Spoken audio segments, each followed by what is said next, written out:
Welcome to the Web Talk Show. My name is Nico Gutjahr, and today we're talking about a brand new CD. It's called Past, Present, Future, and it's by the legendary Maggie Reilly. How and where are you?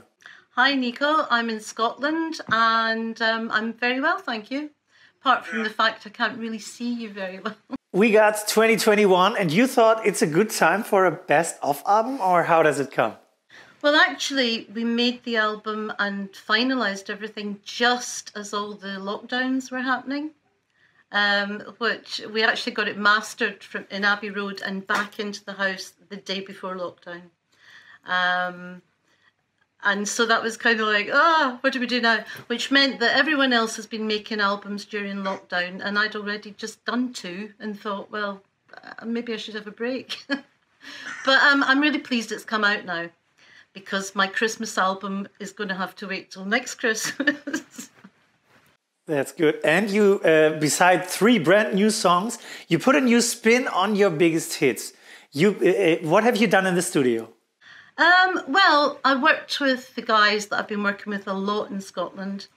Brian McNeil, Stuart and I have worked with Brian now since we moved back up here about 15 years ago. And we got together with Ross and Alan and old Davey, who've toured with me and done various things with me over the years. And we decided the record company wanted the big hits because everybody loves those songs. And we thought, okay, for the very last time, I'll put these on an album, but I'll kind of do them now as I am now and kind of do them the way people expect them to be. So we did all that, and then I thought, well, I'd quite like to re-record and revisit some of my earlier songs with Cado Bell or even my solo stuff. And so we thought, right, we'll just get everyone in the studio, we'll sit down together in the room and just play, and we'll work out what we really like about them. And so that's what we did. We just sat down. The whole middle section, the present one, is us having a really great time in the studio, because you rarely now have everyone in the studio at the same time. You can all be there, but it's like one person will be playing. Maybe you'll sit and listen to the drums, and then you'll kind of sit and listen to the bass or whatever. But this time we decided, no, we're all going to just be in the room and play like we would at a rehearsal. And it was really great. We all really enjoyed it, because it was the first time for a very long time any of us had done that in recording studio. We'd got so used to that thing of, we'll lay down the basic track and then we'll add this, we'll add that. And we just thought, no, let's just everything in and play and really enjoy it. And we all came out with big smiles on our faces, and every day was a real joy to go into work, because we were all thinking, I wonder what we're going to come up with now. And then at the very end, Stuart and I have been working on a sort of musical project about the west of Scotland for a number of years, and we kind of put it to one side every time we're doing something else, and then we bring it back out. And so I thought it'd be nice for people maybe to hear a little bit of what that was, what we were working on now, and sort of added those 3 tracks at the end, which are works in progress for the future thing. And I just thought it made a nice kind of album of stuff that I really wanted to do, instead of normally there's stuff that you feel you have to do or stuff you've just written. So it was kind of a mix of all of it, and it was really enjoyable, really enjoyable. My favorite track of your news is Somewhere in Time. I love that. It's so dreamy and melancholy, and who wasn't lucky enough to hear it yet, please describe the song from your point of view. This is a song that Stuart and I wrote a long, I don't even remember how long ago we wrote it. And when I was doing the band stuff and deciding what songs to do, we found a whole load of cassette tapes in the basement that we'd brought up from London years ago, and nobody had ever really had the chance to go through them. And so when we were going through them, we were finding all this stuff and thinking, oh God, I'd forgotten about this. What a great tune, let's record it. And Somewhere in Time, we'd recorded it on a DAT machine, about God knows how long ago. And Stuart discovered it. And we just listened to it and we thought, oh, that just sounds so gorgeous. Love it, you know. And so we let the guys hear it and they were like, oh, this is really great. You've got to do this. And so basically that we just put that on. The vocal is the original vocal that I did whenever it was I recorded it, because I couldn't. Sometimes I do something and it's a one-off thing, and I've done it on previous albums, you know, there's just been, I've sung the song and that's just been it, and I could never ever give it the same emotion because I would try to change it or maybe sing a different note here or there, and sometimes that spoils what the song is. And somewhere in time it just sounded great as it was. I didn't want to change it. Yeah, so that's what it is. I'm really glad you like it. I really like it. Let's go back to the studio. For example, when you playing changes all together, how many takes did you had, or was it every time a one-time thing? No, we literally took everything that we played. We just played around everything, and some of them maybe would have been the second take that when we listened to everything, we thought, yep, we like that one. We didn't do on and on and on, because that would have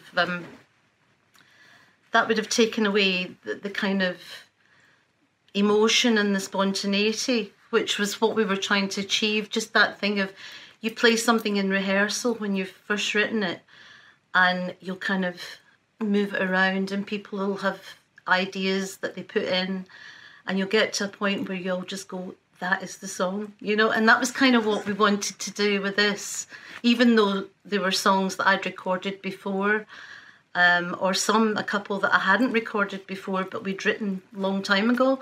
We just thought, yeah, just, you know, get to that point where we just think, oh, we can't do any more to this. So it was maybe a few takes, 3 or 4 takes of something, and then we would leave it alone, and then we'd decide, do we think we got there? No, well, maybe we'll do it again tomorrow. And that was basically how we did it. Great. I think it's a very cool idea, and I'm glad. I feel you're happy with it. You don't get to do that anymore. It's for a long time, when you were recording, there came a point where you felt you were in a sort of a straitjacket because people expected a certain thing or a certain way, and record companies wanted this particular, and so you got into a kind of thing where you thought, oh, well, this is what everybody wants. And for this album I thought, okay, what everybody really wants are the original big hit songs, so let's do them as best we can do them. And then it came to the middle part and the end part, and I just thought, I just really want to do what I want to do and just see how it goes, you know. And so that was really nice. It was exciting. And it sounds like that. So guys, please check it out, and especially buy it. Oh yes, that would be nice. If people like it and buy it, that would be great. Thank you. Streaming is okay, but it's not as good as buying, as you may can imagine. The first time I recognized your name was when I was about 7 years old, and I was swiping through the CDs of my mother, and there you were. I haven't seen you ever, and it was your face, it was your name. And I was like, oh, okay, that woman looks great. Maybe she is a great singer too. So I switched in, and the first song on the CD was Every Time We Touch. Oh, nice. So it was the first thing I ever heard. It was not your voice. It was the fantastic band. You always had great musicians all around you. That's my impression. No, well, that is one of the great things when you play with really good players. Everybody kind of ups their ante a bit, you know. It's like Ross, the bass player, Ross Hamilton, has the most fantastic voice, and he is the most brilliant bass player, but he actually plays guitars, he plays everything. He's actually a genius.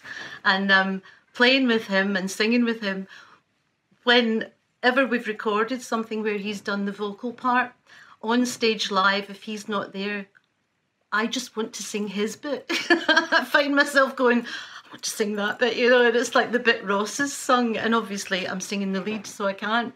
But on this album, we've given him a bit more leeway. There's one track where he does a lot of lovely stuff at the end, which was just all about him, you know, which is good. But it does make you, it makes you work harder, and it's great to work with people that raise what you're doing all the time, you know? Totally. And then I guess like around second 7, 8, or 10, you start with the shooting star fell down to earth. Yeah. So at the age of 7, I didn't know what that meant, but I thought you sound awesome. And nowadays, when I think about that part of lyric, you should always start with a real great line. That's always the aim, I think. And this one is such of one lines. It's awesome. And it was created in Germany, right? We recorded it in Germany, but I actually wrote the song in London. My mother was moving to London and she had a flat, and I went to see the flat. And there was nobody there, and I just took a boombox with me, and I was writing the song at the same time, and so I just was singing it, and I just spent an afternoon in an empty flat, sort of singing what the lyric was going to be. And I really like things that are about moons and stars and all that kind of stuff. It's just it's nice. It just feels all sparkly and, you know, hopeful. So yeah, that was the line that came to me. Great. And years later, I heard Juliane Werding singing Nacht voll Schatten.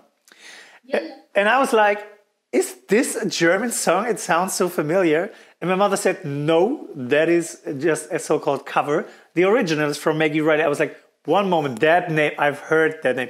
And there's a funny rumor in German radio. They always used to say after Moonlight shadow fading out, there she sings again, Mike Oldfield. Yeah. So tell me a bit about Moonlight Shadow. The first time when you saw it or hear it or read it, have you felt that this is a special song which can move some generations? No. To be honest, none of us did. I mean, at the time, the way I worked with Mike was I'd go in and he'd have his idea, or he'd have a lyric and whatever, and we'd work round and round to work out the nicest way to sing it. What worked best. Moonlight Shadow, when he brought that one in, we sat down and sort of started singing it and thought, oh, this is a really lovely kind of folk song. This is really pretty, really nice. But none of us thought people would take it so much to heart. I mean, it's astonishing. People absolutely love the song, and it has been around and around for a long time.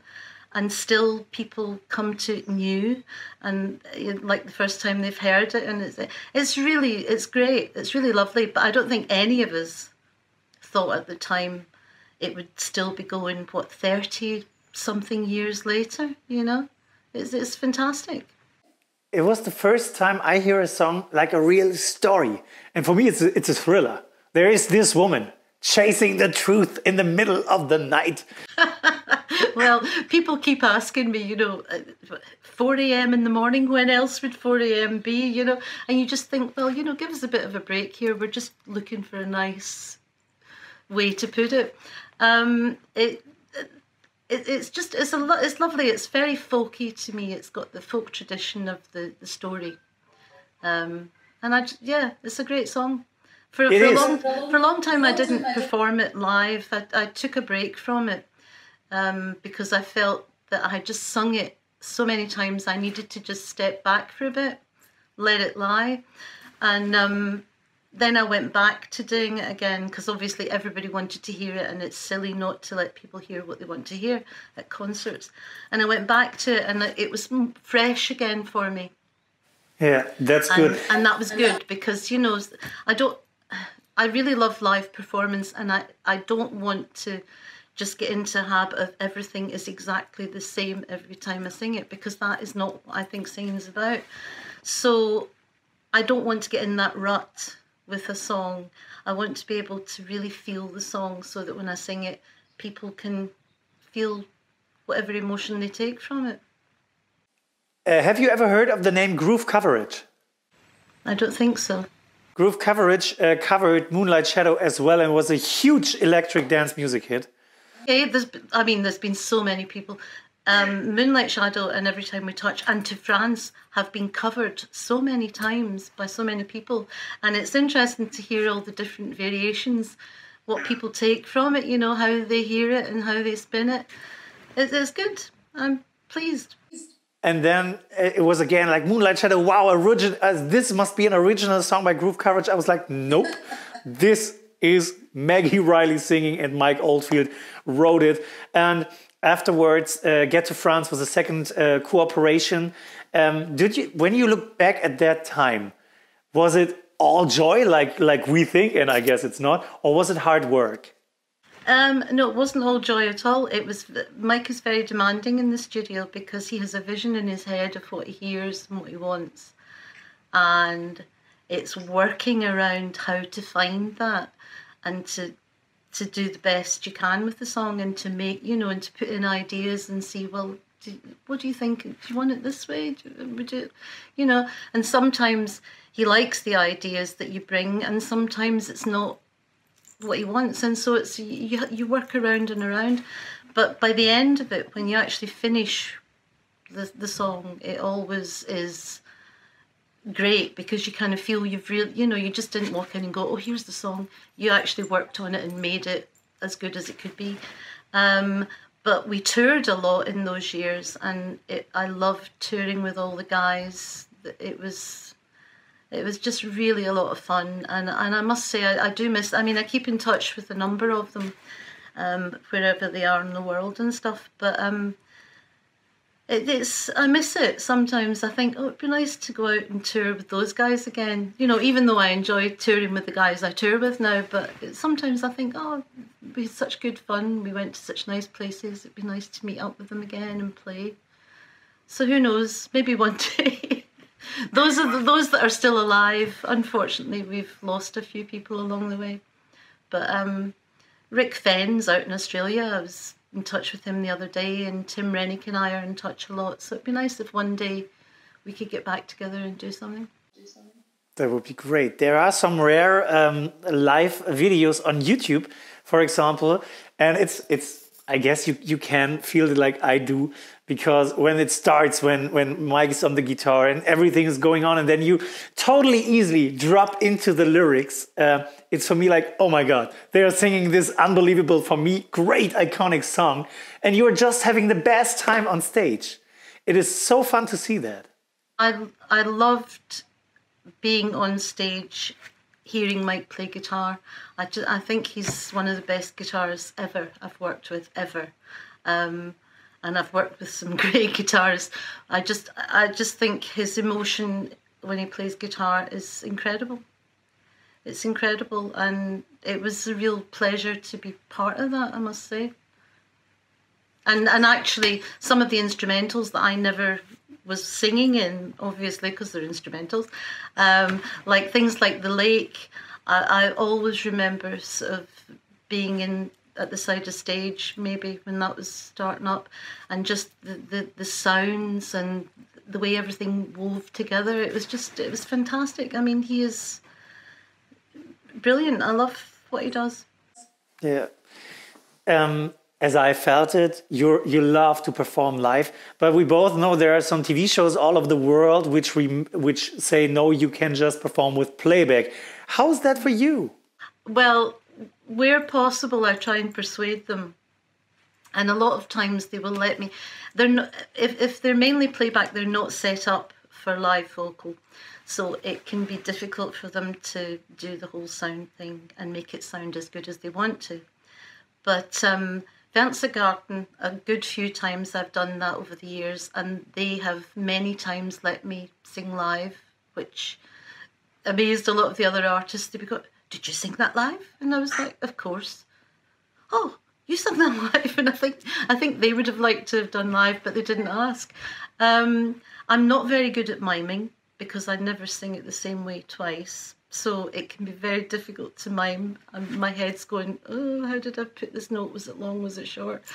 But I'm trying to get better at it, because obviously the TV shows want everything to look great for the audience. And so really, if I can sing live, then fantastic. I'll love to do that. But if I can't, I'll go along with the mime, because at the end of the day, it's for the audience to enjoy the song. So if the best way for them to enjoy it is for me to try and mime to it, then they can laugh at me making mistakes. They can pinpoint, oh, she made a mistake there. Give them an extra layer of enjoyment. And when you're standing there and the playback is running, are you just miming or are you singing? Oh, I sing. I mean, it must be funny because I know a lot of sound people actually record people when they're doing mimes. Because I've heard some of the really bad mimes singing going on. And so I'm very conscious that somebody is probably listening to this somewhere and going, ha ha. And so I try not to bellow because obviously you have to sing a lot, you have to push it out a lot more because you've got this other vocal going on. So I try to kind of moderate what I'm doing so it doesn't sound too awful if there's ever a bootleg of it somewhere. But no, I've actually stood in front of a mirror and tried to do, and you just can't. I can't open my mouth and no sound come out. It's silly. Sounds fun. And there is also on YouTube a video, you and Juliane Werding and another great singer from France presenting Engel wie du. And this was playback, but you look, also you have so much fun. You were looking to Juliane, to the other wonderful woman, always with that, yeah, we're going through this bar, we are going to do it. And that looks so good. And you were on tour, you three. What was the name of the third one? Victor Laszlo. Right. Awesome. Awesome. Are you still in contact in any way or has it gone? I haven't been in contact with Victor. I can't remember when I last spoke to her, but Juliana I did have contact with for a little while, but then she stopped doing singing and went off to train as a psychotherapist or something, I think. So I haven't had any contact with her. But when we did the song, she sent me the demo of it and asked would I be interested in working on it, and I thought, well, that would be interesting. And she said, we're thinking we'll have three of us sing.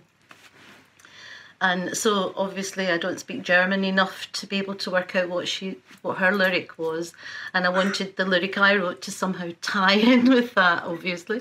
And so we kind of discussed what hers was, and then I thought, okay, and I kind of mulled about for a while and then came up with my lyric, and then Victor came in and wrote her lyric, and we went to the studio in Munich to record it.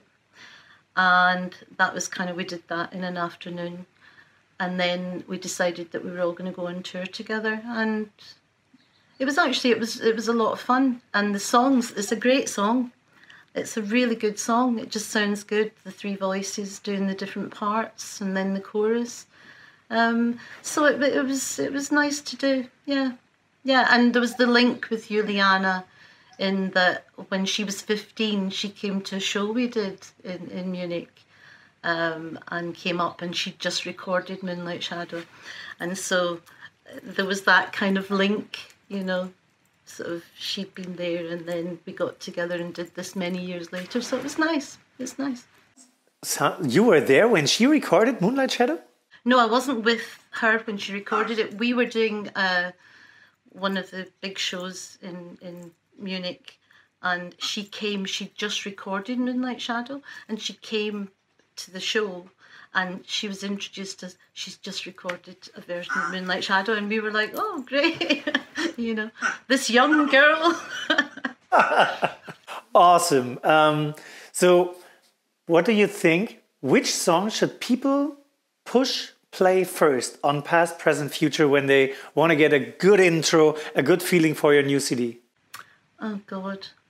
Well, there's the obvious the obvious ones, the past ones. I mean, if they love those songs, then they'll want to hear them. My favourites, like you, Somewhere in Time. There's just a magical kind of quality to it. It's quite haunting, very sad in a really beautiful way. So that's kind of always my go-to type of song. But let me think. Listen to Your Heart, maybe, or Stone's Throw from Nowhere. Stone's Throw from Nowhere, perhaps. It's I first recorded that with my band, the band that Stuart and I were in many years ago, called Cado Bell, and that was one of the songs that we had that we did back then, and I just thought I'd like to do it again. So maybe that one. So, ladies and gentlemen, now you know what to do. Go buy that beautiful new best of album called Past, Present, Future by Maggie Reilly. Maggie, thanks a lot for your time at the Web Talk Show. Thank you very much, Nico. I enjoyed it. I hope you did. I did a lot, and you have now an unbelievable opportunity at last. You can now say into your camera what you always wanted to say but never have said yet. I'm excited what this will be, but at first, to all you out there, the world is a beautiful place, but there's a lot to do. So let's go get it. See you next time. Bye-bye. Well, I don't know what I've always wanted to say, but what I'd like to say right at the moment is I hope everybody's getting through this nightmare of being locked up in your house, and hopefully we'll all be out on tour by the end of the year or maybe early next year, and we'll all be able to go to the park and we'll all be able to go to cafes and go for a glass of wine and have a life. So hope that happens.